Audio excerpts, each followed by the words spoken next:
Yes, announced during the February 2022 Nintendo Direct and releasing on March 18th, Wave 1 of the Booster Course Pass was met with a police report. And while a lot of issues were evident from the initial trailer, they all kind of sunk in when the DLC finally released. These tracks were not at the same quality as those from the base game. What Nintendo seemed to do was repurpose many of the assets from Mario Kart Tour on mobile for these tracks, which meant a whole lot of...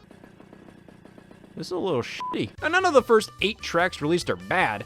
It's just in comparison to what we've gotten from Mario Kart 8 before, a good handful of these are just plainly bland layout-wise, and due to the more simple visuals, feel somewhat empty and soulless. Toad Circuit from 3DS is so basic to race on, and graphically does the bare minimum. The grass is completely flat with no texture. The trees and rocks are so choppy looking compared to previous Mario Kart 8 tracks, and the only bits of detail on this course were ripped from those Mario Kart 8 tracks. Now, this isn't the case with all of Wave 1. Paris Promenade from Mario Kart Tour has a better look to it and far more detail, though still not up to snuff with the base game. But it does something cool, since most original Mario Kart Tour tracks are a bit shorter, plus have multiple variants. They made this one change its layout with every lap, which I think was a great idea to incorporate those variants and help make these courses stand out so much more. Like Tokyo Blur from Mario Kart Tour. Everybody loves Tokyo Blur from Mario Kart Tour. Quick, name your favorite thing about Tokyo Blur from Mario Kart Tour. Oh, just the massive amounts of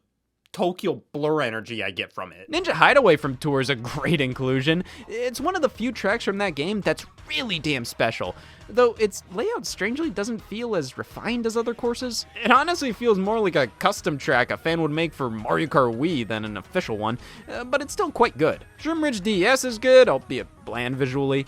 Coconut Mall Wii is a fantastic inclusion and has a solid enough visual style that it makes the lower end graphics less noticeable. Same with Choco Mountain N64. Though Sky Garden GBA, my lord! What a nothing track this is. We already have a great cloud-based course in the game. We have great Game Boy Advance remakes in the game. This is neither. At the very least, the music is phenomenal across all the DLC. The visuals may have taken a hit, but the soundtrack quality remained. Wave 1 was a pretty mixed bag overall. It's great to have more Mario Kart 8 content, and even if the tracks are lacking overall, the worst Mario Kart course is better than most kart racers' best.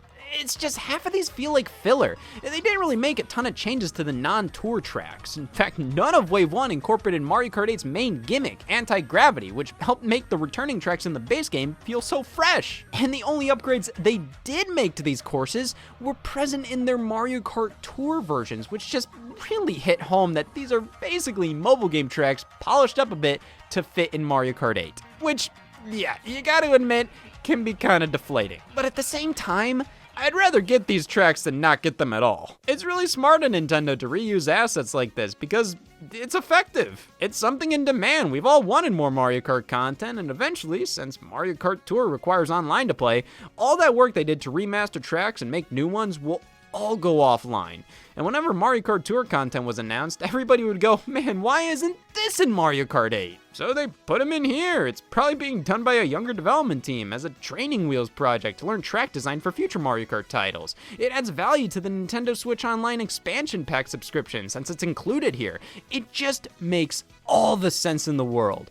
And while I wish these courses were at the same quality as the others, they're still good tracks at the very least, even if they can be forgettable and kinda boring sometimes. But if me getting more Mario Kart content means Toad Circuit 3DS has to be Toad Circuit 3DS, I mean, I am in hell, but man, there's a nice old sucker down here. Let's check out Wave 2 of the Mario Kart 8 Deluxe Booster Course Pass DLC. Well, the track selection this time around is far more inspired. Multiple fan favorites like Waluigi Pinball, Mushroom Gorge, Calamari Desert, and hell, we even got a brand new course, Sky High Sundae. Though this was obviously created with Mario Kart Tour in mind. And now, how do we know that? It stinks! Damn, this track is boring as hell. Especially considering this game already has a dessert-themed course, so it's real easy to compare and contrast the two and see how this one falls flat. This layout is just so bland and honestly feels fan-made. Some things just don't make sense, like these rails giving you a boost. Like, what sense does that make? SNES Mario Circuit 3? Sane will be reincarnated. This isn't a weird middle ground between fully remade and fully faithful to the 16-bit original, just like it was in Mario Kart Wii, and Mario Kart Tour, and Mario Kart Super Circuit. Why is this the one that always comes back? I definitely prefer how a track like GBA Mario Circuit looks, as it maintains the retro aesthetic while not coming off as cheap as hell like this one does. If you wanted the full-blown retro style, man, wouldn't it have been cool if the entire track looked 16-bit? That would have been rad, like Donkey Kong Jr. in Mario Kart Tour, but instead, it would be the course that was pixelated rather than the character. The tracks from Tour, New York Minute, and Sydney Sprint, they're fine. Definitely more memorable than some of the others, especially Sydney Sprint with its music. But they keep the Mario Kart Tour tradition alive with these tracks. What tracks? Just really forgettable. Fine in the moment, but there's never any reason to play these outside of maybe the music being good or the cool atmosphere, because more often than not, the track layouts themselves are just pretty bland, even when many of them instill the same gimmick as Paris Promenade, with changes occurring each lap. Waluigi Pinball and Mushroom Gorge are great to have back, but they really ain't all too different. Unlike Calamari Desert, which does similar stuff to the Tour tracks, each lap has a new layout, and it really helps add some spunk to a track that's classic, yes, but definitely needed more to stand out in the modern day. And they did just that. And Snowland is just pleasant as hell, man. Growing up with Super Circuit, this was a joy to have remade for the music alone. But the course itself is pretty solid and looks decent too. There's obviously more effort put into this wave. You could tell the developers were listening to feedback. Hell, they even went back to Coconut Mall to address the complaint of the static cars at the end. After the Wave 2 update, they move now. Things were looking up for the Booster Course Pass. The Mario Kart 8 Deluxe Booster Course Pass received its Wave 3 update this month, and it downgraded from just fine to damn, now I can't make jokes about this anymore. Wow, the quality of these tracks are just getting better and better.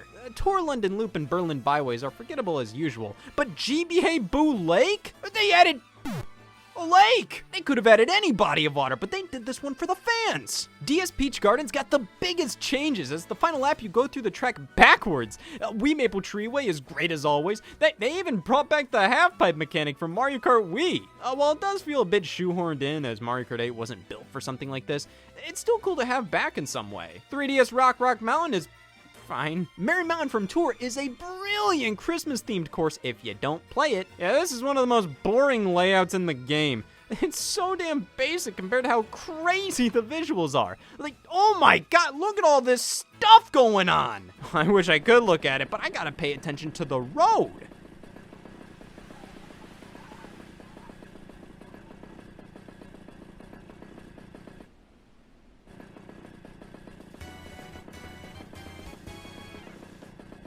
Thankfully, this wave ended with 3DS Rainbow Road, an all-time great that got a whole lot of love here.